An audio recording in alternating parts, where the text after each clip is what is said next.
在韩国知名电视台夯卖12年的韩国人气歌谣三明治，因为许多大咖偶像歌手上节目前都在吃，还打卡上传，让三明治店爆红。现在还来到台湾开设海外第1间快闪店，为期1周，一开早卖，让不少粉丝就算外面下雨，也要来排队购买。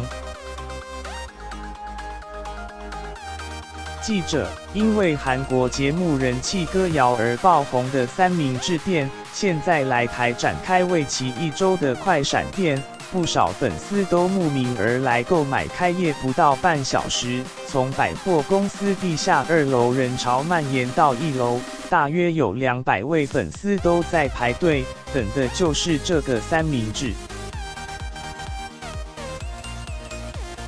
民众，我是韩团 GOT7 的粉丝，然后他是韩团 SEVENTEEN 的粉丝，我们的偶像都有在自己的节目上讲过，这个三明治很好吃，然后就想跟他们吃同样口味的三明治，就过来了。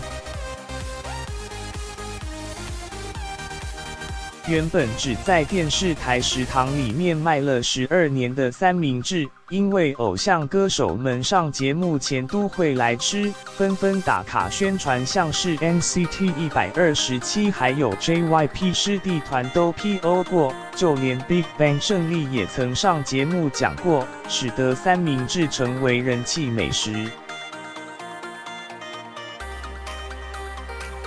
韩星光 CBS。胜利，你还在做这三明治啊？这个三明治在超商有在卖，对啊。韩星梁世炯，这刚开始在卖的时候，我就吃过了业者黄阿爸，因为他们要跳唱歌，不想被看起来很胖，我觉得是因为这样，他们在那边不会吃什么泡面，所以这个三明治里面没有什么会胖的。业者从2010年就来到台湾定居，也了解台湾的哈韩追星文化，特地去跟电视台食堂阿姨谈合作。